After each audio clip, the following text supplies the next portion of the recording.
Hello friends, so we are continuing with our PYQ 2022 with sociology optional questions.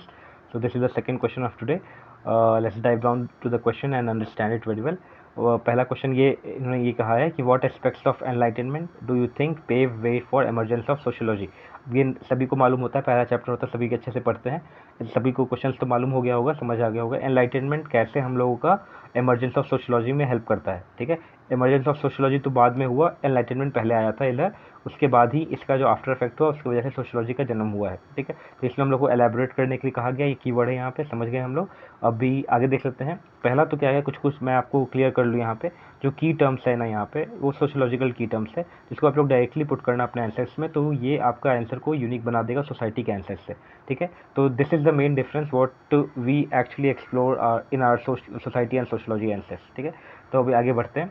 Enlightenment का जो era था ना, उसमें क्या हुआ कि इंटेलेक्चुअल फिलोसफिकल शिफ्ट आया, लोग के सोचने के तरीके में चेंज आया, सिस्टमैटिक स्टडी पे लोग ज़्यादा फोकस करने लगे, ट्रांसफॉर्मेशन ऑफ थॉट पैटर्न हुआ, एपिस्टेमोलॉजिकल चेंजेस लाए, और अप्रोच के थ्रू लोग इंक्वायरी करके पैटर्न वेरिएबल को चेक करके कुछ थ्योरी देते थे। ठीक है, रीज़न पे काम किया उन्होंने, एम्पेरिकल डेटा पे काम किया, एम्पेरिकल डेटा तो डालना मत भूलना, इंपॉर्टेंट है। ठीक है, अब यहाँ पे मैं टेबल बना दिया हूँ आपके लिए, सभी यहाँ पे आपको देख सकेंगे आप कि सोशियोलॉजिस्ट का नाम भी है, उनका काम का भी मेंशन किया गया, उनका क्या थ्योरी था वो भी मेंशन है। ये हो गया सोशियोलॉजिकल इम्प्लीकेशंस, क्या क्या एनलाइटनमेंट के वजह से चेंजेस लाए, ये सभी एक टेबल में आपको बना हुआ है।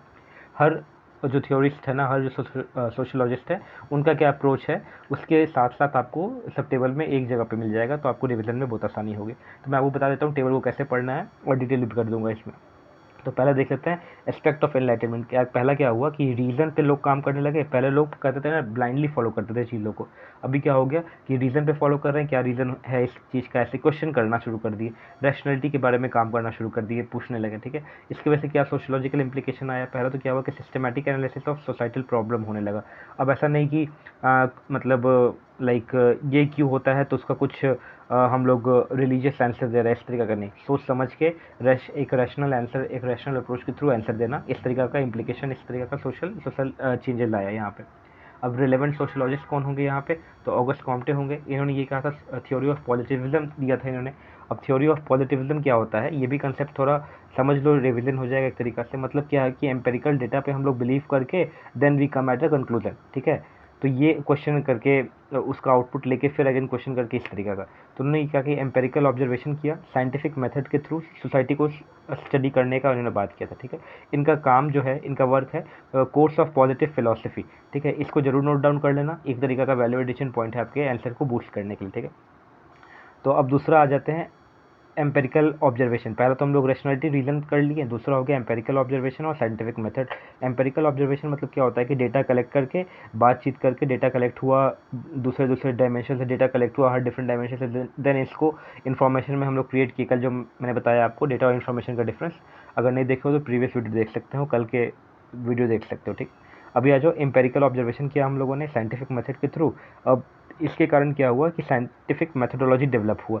अब साइंटिफिक मेथोडोलॉजी क्या होता है कि कोई डेटा कलेक्ट किए, डेटा कलेक्ट करने के लिए हम लोग को एक गांव में रहना पड़ेगा, वहाँ की सिचुएशन को देखना पड़ेगा, उसके बाद लोगों से बात करना होगा, हिस्टोरिकल एविडेंस कलेक्ट करने होंगे, एंथ्रोपोलॉजिकल एविडेंस कलेक्ट करने होंगे। तो ये जो डेटा कलेक्शन का मेथड जो है ना, जिसकी वजह से हम लोग का एम्पेरिकल डेटा जनरेट होता है, उसको हम लोग कहते हैं साइंटिफिक मेथोडोलॉजी। ठीक है, अब इसमें आ जाओ, इसमें कौन कौन आप दो कोट कर सकते हो, ऐसे तो बहुत लोग होंगे, बट दो दो थिंकर्स को कोट करने के लिए, एमएल डर्कहाइम और मैक्स वेबर। अब इनका दो काम देख लेना, ये अभी मान चलो कि याद भी नहीं हो तो बट रिवीजन तो हो जाएगा। पहला है, डर्कहाइम ने दिया था सोशल फैक्ट दिया था, एंड डिवीजन ऑफ लेबर के बारे में इन्होंने बात किया है।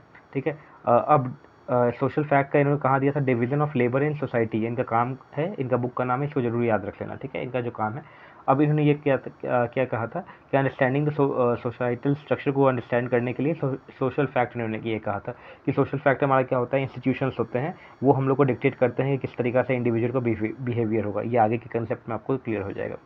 मैक्स वेबर का क्या कहना था, वर्स्टेहन के बारे में इन्होंने बात किया था, और आइडियल टाइप के बारे में बात किया था।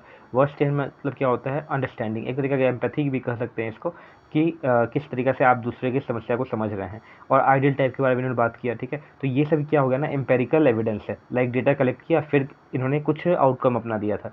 एक काम इनका है the Protestant ethics and spirit of capitalism, इसे जरूर कोट कर देना आप लोग। फिर तीसरा एस्पेक्ट क्या हो जाता है, अब क्वेश्चन को नहीं भूलेंगे फ्लो में, पहले तो देख लेते हैं कि एस्पेक्ट ऑफ एनलाइटनमेंट हम लोग कर रहे हैं। उसके बाद करें sociological implication. Aspect of enlightenment मतलब कि क्या नया चेंज लाया वहाँ पे।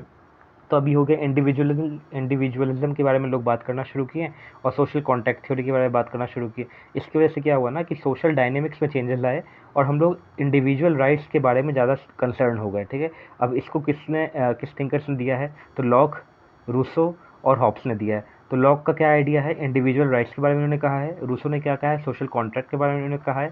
सोशल कॉन्ट्रैक्ट मतलब क्या होता है ना कि हम लोग इंडिविजुअल्स एक तरीका का ये मान लेते हैं कि चलो एक साथ अगर रहना है तो एक किसी को पावर दे देते हैं हम लोग, और वो हम लोग के ऊपर गवर्न करेगा, और जब हम लोग को पसंद नहीं आएगा तो देन विल रिमूव हिम, ठीक है। इस तरीके का सोशल कॉन्ट्रैक्ट हम लोग एक तरीके का साइन करते हैं, एक जिसको पावर देना है जिसकी वजह से डिस्प्यूट ना हो, ठीक है। तो इनका ये कहना था। इसमें हम लोग क्या कर रहे हैं, ये हो गया सोशल कॉन्ट्रैक्ट थ्योरी। अब आ जाओ यहाँ पे हॉब्स का क्या है। हॉब्स ने लेवाइथन का कॉन्सेप्ट दिया था। इसका मतलब क्या होता है, स्ट्रॉन्ग सेंट्रल अथॉरिटी होना जरूरी है। एक अगर स्ट्रॉन्ग सेंट्रल अथॉरिटी नहीं होगा तो सब कुछ डिस्पर्स हो जाएगा, सब कुछ कोहेजन में नहीं रहेगा, ठीक है। तो ये हमारा हो गया क्या कहते हैं, स्ट्रॉन्ग सेंट्रल अथॉरिटी वाला। अब आज दूसरा कंसेप्ट देख लेते हैं। अब धीरे धीरे क्या हुआ कि धीरे धीरे एनलाइटनमेंट मतलब क्या हुआ कि सेक्युलराइजेशन का डेवलपमेंट शुरू हो गया, रिलीजन का थोड़ा डाउनवर्ड होने लगा रिलीजन चीज़, ठीक है, कि रिलीजियस वे में सब कुछ नहीं देखा जाने लगा, सेक्युलराइज्ड वे में देखा जाने लगा।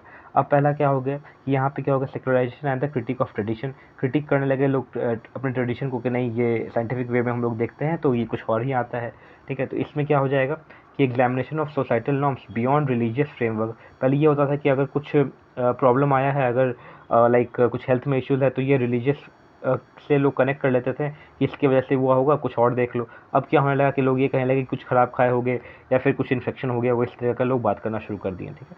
अब इसमें कौन कौन से थिंकर आ जाएंगे हमारे, तो कार्ल मार्क्स और अगस्ट कॉम्टे। अब कार्ल मार्क्स क्यों मैं कह रहा हूँ कि कार्ल मार्क्स क्या कहते हैं ना, बियॉन्ड रिलीजन इन्होंने अपना कंसेप्ट दिया कि इकोनॉमिक फैक्टर पे भी बात किया कि अब ऐसा नहीं है कि यार तुम लाइक गरीब क्यों हो, तो भगवान ने तुमको कहा है कि किंग इज़ द डिवाइन, तो तुम गरीब, तुमको रहना ही पड़ेगा, लोग एक्सेप्ट करना शुरू कर दिए थे। अब कार्ल मार्क्स का ये कहना है कि नहीं, आप लोगों को proper production mode of production नहीं मिला है, आप लोग को ट्रीट अच्छे से नहीं किया जा रहा, इस वजह से आप गरीब हो। तो ये हम लोग का हो गया, apart from religion we are seeing the societal norms and why it is getting degraded, ठीक है। अब यहाँ पे अगस्ट कॉम्टे क्यों हम लोग लिख रहे हैं, तो ये भी जल्दी से रिवाइज कर लेते हैं। अगस्ट कॉम्टे इसलिए लिख रहे हैं क्योंकि उन्होंने ये कहा था कि साइंटिफिक अंडरस्टैंडिंग के साथ हम लोग किसी चीज़ के एक्सप्लेनेशन पे गो थ्रू करेंगे। अब कार्ल मार्क्स का कुछ काम देख लेते हैं। यहाँ पे देखो, मैं एक ही जगह पे सब कुछ ले आऊँ आपके लिए, ताकि आपको ज़्यादा इधर उधर जाना न पड़े, और एक ही पेज में 1 से 1.5 पेज में आपका रिविजन हो जाए, ठीक है। कार्ल मार्क्स का क्या थ्योरी है, उन्होंने ये कहा था कि द कम्युनिस्ट मैनिफेस्टो, उन्होंने का एक बुक लिखा है, उन्होंने दास कैपिटल लिखा है उन्होंने, ठीक है। अब उनका तो काम सबको पता है, यहाँ पे मैंने काम का नाम दिया है आपको, तो ये आपको पता चल जाएगा, ठीक है। अब आ जाओ यहाँ पे focus on human progress and improvement के बारे में भी बात होना शुरू हुआ। तो इसमें मतलब क्या होता है कि रिफॉर्म मूवमेंट का बात होना शुरू हुआ। अब ये हो गया कि लोग नीचे वाले भी, लोअर क्लास के लोग कंसर्न हो गए कि नहीं यार मेरे साथ जुल्म हो रहा है इस तरीके से, तो हम लोग will put some reform movement, ठीक है। तो इसमें कौन काम किया है, कार्ल मार्क्स और अगस्ट कॉम्टे ने इस पर काम किया है। क्लास स्ट्रगल का उन्होंने बात तो दिया था, पता होगा। अगस्ट कॉम्टे ने द लॉ ऑफ 3 स्टेजेस दिया है, theological and to the scientific religion के बारे में, साइंटिफिक के बारे में बात किया उन्होंने, ठीक है। ये सब समझ में आ गया। क्वेश्चन क्या था एक बार वो रिवाइज कर लो, नहीं तो ऐसे ही गो थ्रू में नहीं जानते रहना है, फ्लो में ऐसा भूल नहीं जाना है। क्वेश्चन ये था कि कौन कौन से एनलाइटनमेंट के इफेक्ट, कौन कौन से एनलाइटनमेंट के कॉजेज हमारे सोशोलॉजी को जन्म दिए हैं। तो ये हो गया इफेक्ट कि लोग ह्यूमन प्रोग्रेस के बारे में बात करने लगे, और यहाँ पे कभी कभी सेकुलराइजेशन डेवलप होना शुरू हुआ, देन ओनली केम द हमारा ये सोशोलॉजिकल टर्म्स, ठीक है। अब आ जाओ नीचे, critical examination of inequalities and power. पहले होता था कि यार रिलीजियस वे में देखते थे लोग कि आप इनइक्वालिटी हो, then you are religiously justify कर देते थे लोग। अभी क्या हो गया, उसको अच्छे से पढ़ना शुरू कर दिया इन्होंने, इस तरीके से क्यों होता है, इकोनॉमी का संदर्भ आया, ऐसे सब कुछ आने लगा वहाँ पे, ठीक है। तो ये लोग क्या देखने लगे, सोशोलॉजिकल इन्वेस्टिगेशन किया अच्छे से, इनइक्वालिटी के बारे में बात हुआ, पावर डायनेमिक्स देखा कार्ल मार्क्स ने, क्लास के कॉन्फ्लिक्ट्स के बारे में देखा कार्ल मार्क्स ने, ठीक है। तो मैक्स वेबर का यहाँ पे आपको कंसेप्ट आता है। मैक्स वेबर ने क्या किया था, अथॉरिटी के बारे में बात किया, ब्यूरोक्रेसी के बारे में बात किया उन्होंने, कि पावर कैसे यहाँ पे हम लोग का पावर डायनेमिक्स कैसे चेंज हो रहा है। चलो ठीक है, अब आगे आ जाओ। ये हमारा क्या है ना कि ये मैंने एक शॉर्ट पॉइंट आपको, आधे पेज का है ये जस्ट अंतिम समय में एक बार रिवाइज करने के लिए हेल्पफुल हो जाएगा। पहले यहाँ समझ लेना क्या है, ये हो गया एस्पेक्ट ऑफ एनलाइटनमेंट है, सोशोलॉजिकल इम्प्लीकेशन, ठीक है।